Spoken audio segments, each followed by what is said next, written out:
公元前201年，东楚帝云梦泽寒风裹挟着水汽，在芦苇荡中发出凄厉的呜咽。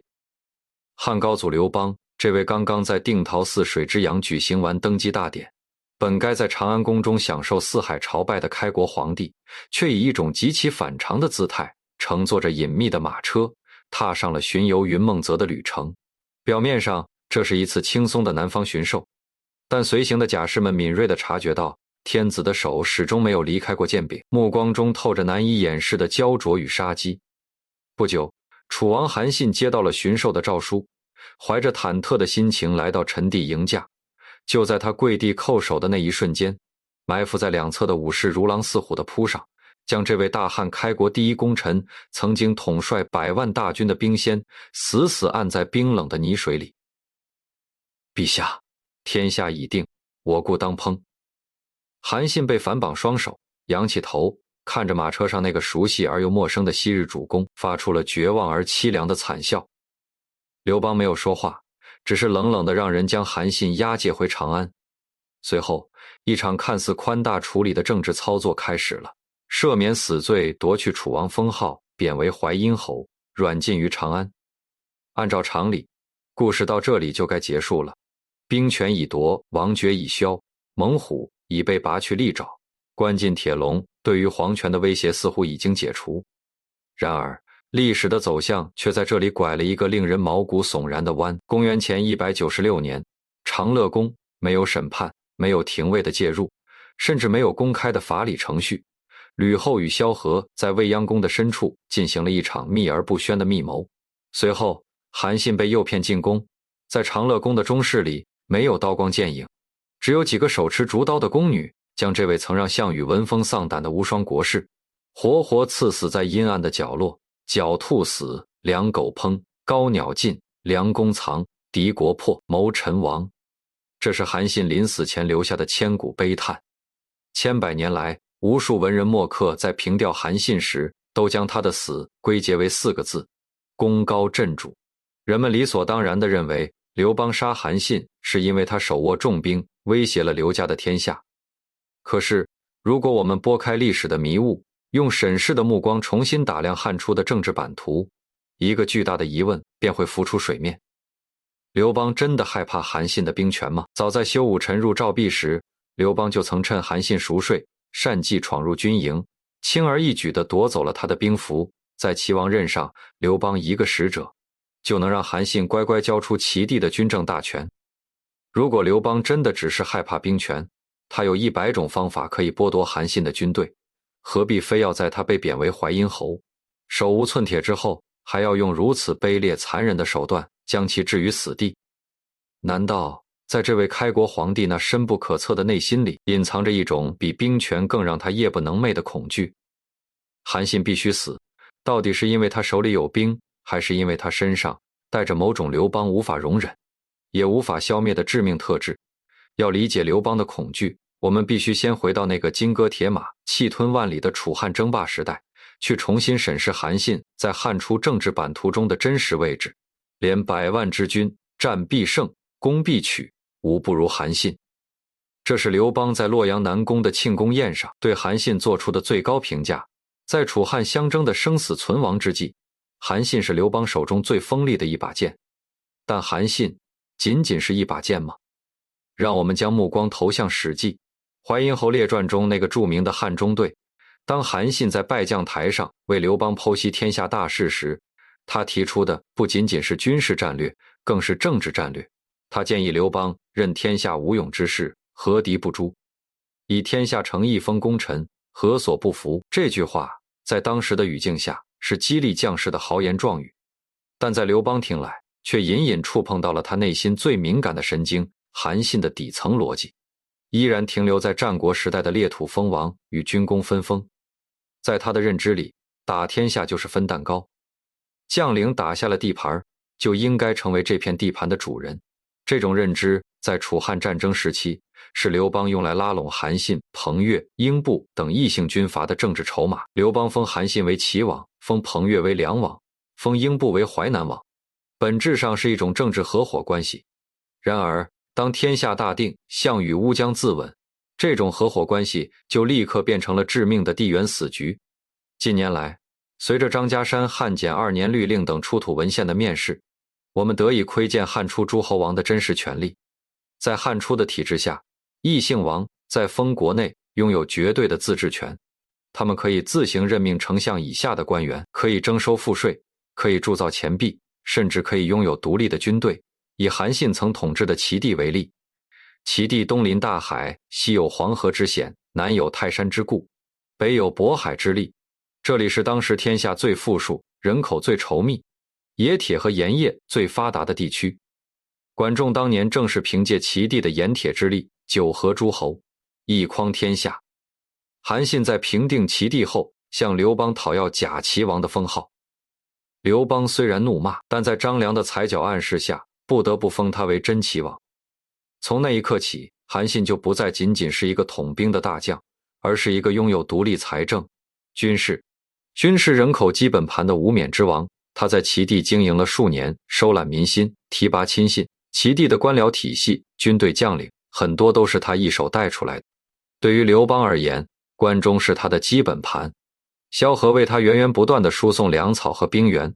但韩信在齐地建立的却是一个几乎可以和大汉中央分庭抗礼的国中之国。刘邦害怕的从来不是韩信手里的那几万人马，他害怕的是韩信背后那个庞大、富庶且对韩信个人极度忠诚的齐地政治基本盘。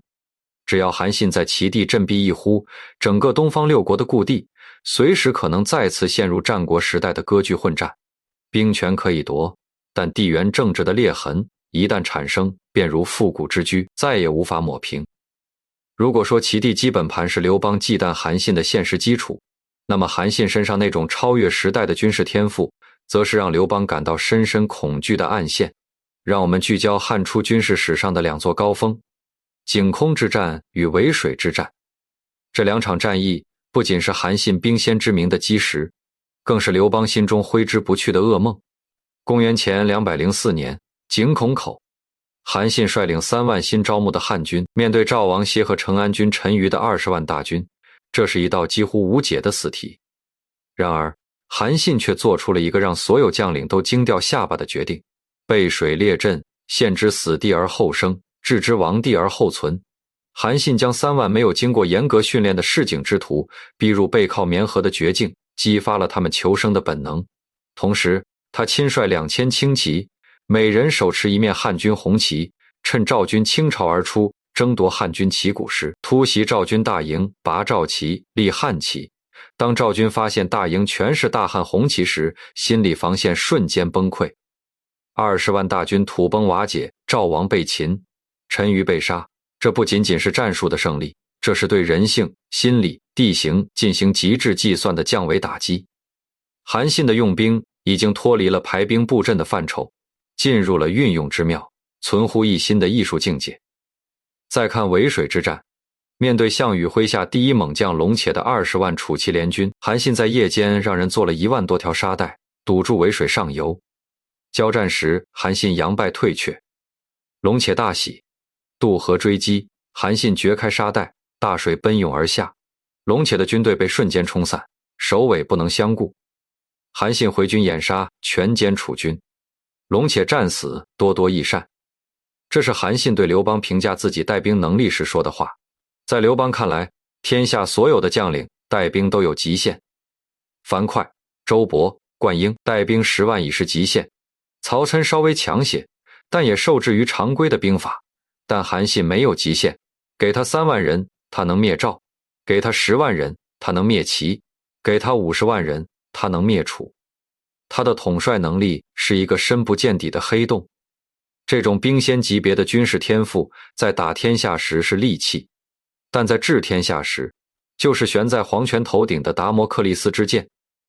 刘邦心里很清楚，汉初的军工集团中，没有任何一个人能够在军事上压制韩信。如果韩信真的举起反旗，哪怕他手里只有几万人，大汉朝廷也必须倾全国之力，由刘邦亲自挂帅，才能有一线胜算。史记中记载了一个细节，刘邦曾问韩信：如我能将几何？韩信答：陛下不过能将10万，刘邦又问：于君何如？韩信笑曰：臣多多而益善耳。刘邦大笑，但笑过之后，眼中却闪过一丝不易察觉的寒光，这笑声背后是君臣之间彻底撕裂的权力鸿沟。刘邦害怕的不是韩信现在有没有兵，而是韩信随时能造反，且造反了没人打得过的恐怖能力。在绝对的实力面前，一切政治手腕、制衡之术都显得苍白无力。更让刘邦感到不安的是韩信在军中的威望。韩信虽然是被刘邦夺了兵权，但汉军中大量的中下层将领都是韩信在井孔、在渭水、在垓下带出来的老底子曹参、灌婴、傅宽。这些汉初的顶级功臣在军事上都对韩信有着近乎本能的敬畏。如果韩信登高一呼，这种基于战争岁月结下的将帅之恩极有可能转化为对抗中央的政治资本。刘邦夺走的只是韩信手中的兵符，但韩信在军魂中留下的烙印，刘邦永远也夺不走。公元前201年，韩信被贬为淮阴侯，软禁长安。按照常理，一个失去权力的前诸侯王为了保全性命，最明智的做法是像萧何那样自无名声，强买民田，自毁长城，或者像张良那样闭谷修道，闭门不出，彻底退出政治舞台。但韩信的表现却极其反常，他常常称病不朝，脸上带着一种郁郁寡欢的怨愤。他出门时，路过樊哙的家，樊哙跪拜送迎，称他为大王。韩信却苦笑着自嘲，生乃与哙等为伍。这种傲慢与幼稚，在政治斗争的修罗场中，无异于自寻死路。很多人认为这是韩信情商低、政治不成熟的表现。但如果我们结合汉初的制度演变，就会发现韩信的反常其实是他底层政治逻辑与刘邦构建的新帝国之间不可调和的冲突。韩信是一个什么样的人？他是一个在战国末期成长起来的军事贵族，他的思维方式是典型的战国遗风，凭军功列土封王，君臣之间是契约关系，合则留，不合则去。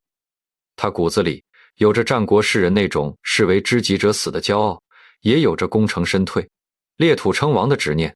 但刘邦在建立汉朝后，在萧何、叔孙通等人的辅佐下，正在全力构建一个大一统的中央集权帝国。他继承了秦朝的郡县制，推行编户齐民，要的是海内为郡县，法令由一统。在这个新帝国里，只能有一个太阳，那就是皇帝；只能有一种忠诚，那就是对皇权的绝对服从。韩信的存在就是汉初分封制这个巨大漏洞的具象化。他虽然被贬为侯，但他曾经作为齐王、楚王的政治法理依然存在。只要他活着，那些对分封制抱有幻想的旧贵族、旧军阀，就会把他当成一面旗帜。刘邦真正害怕的不是韩信这个人，而是韩信所代表的那个旧时代。公元前196年，代相陈启起兵造反，刘邦亲率大军平叛。就在这时，历史的齿轮完成了最后的咬合，准备在长安发动政变，假传诏书释放奴隶和囚徒，袭击吕后和太子。但这场谋反充满了令人难以置信的漏洞。第一，韩信一个被软禁多年、手无寸铁的淮阴侯，如何能调动长安城的囚徒？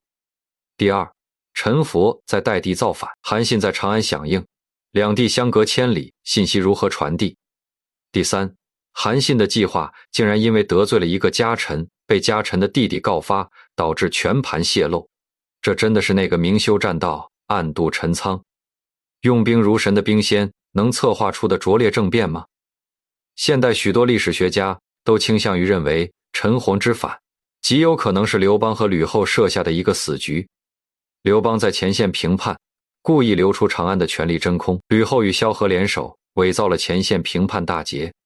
陈袭已死的假消息诱骗韩信进宫祝贺。在长乐宫的中室里，没有对峙，没有审讯，吕后根本不需要韩信承认谋反，他只需要韩信死。为什么？因为刘邦在前线平定陈毅后，必然会清算所有的异姓王。彭越已经被贬，英布正在惶恐，刘邦要彻底解决异姓王问题，就必须从肉体上消灭最具号召力的韩信。更重要的是，刘邦需要借韩信的死向天下宣告，在大一统的新帝国里，没有任何人可以挑战皇权，哪怕是曾经立下不世之功的兵仙，成也萧何，败也萧何。萧何这个当年在月下追回韩信，将他推向权力巅峰的伯乐，最终亲手将韩信骗进了死亡的陷阱。萧何难道不知道韩信是冤枉的吗？他当然知道，但在皇权与功臣之间，萧何毫不犹豫地选择了前者，因为萧何比谁都清楚，刘邦要建立的是一个没有诸侯、没有军阀，只有绝对皇权的秦制帝国。韩信不死，汉初的政治转型就无法完成。韩信的鲜血染红了长乐宫的中室，也彻底浇灭了汉初异姓王割据的最后一点火星——韩信。到底有没有谋反？司马迁在《史记》中留下了极其矛盾的记载。在《淮阴侯列传》的结尾，他写道：天下已极，乃谋叛逆，一灭宗族，不亦宜乎？似乎认为韩信谋反是死有余辜，但在项羽本纪和高祖本纪的暗线中，他又通过蒯通之口暗示了韩信的无辜。通过刘邦听到韩信死讯时且喜且怜之的复杂神态，透露出这场死亡背后的政治阴谋。这或许正是太史公的春秋笔法，他用这种矛盾记录了那个时代最深沉的无奈与残酷。韩信必须死吗？从个人的角度看，他或许不必死。如果他懂得收敛，懂得政治的圆滑，他或许能像张良一样善终。但从历史的宏观维度看，他必须死。他的死不是简单的鸟尽弓藏、兔死狗烹，而是中国古代历史从贵族分封走向平民皇权，从多元帝国走向大一统郡县的必经之痛。韩信是旧时代的最后一个殉道者，他的身上带着战国时代那种自由、骄傲、凭个人才华裂土封王的浪漫主义色彩，而刘邦则是新时代的开创者。他用冷酷的铁腕将中国拉入了一个高度集权、秩序森严的帝国时代。当兵仙的浪漫撞上皇权的铁壁，毁灭就成了唯一的结局。2000多年过去了，云梦泽的芦苇绿了又黄，长乐宫的钟声早已消散在历史的长河中。今天，当我们站在淮阴侯的墓前，或者翻阅那些泛黄的竹简时，我们依然能感受到那个时代扑面而来的血腥与悲壮。韩信用他绝世的才华为刘邦打下了一个大一统的帝国，又用他悲剧的死亡为这个帝国献上了最残酷的祭礼。他不懂政治，但他懂战争。他赢得了天下，却输给了时代未央宫的风。吹过1000年的岁月，依然在诉说着那个关于兵权、地缘、制度与人性的千古迷局。而那块没有刻字的丰碑，或许正是历史留给韩信最无声也最震耳欲聋的判词。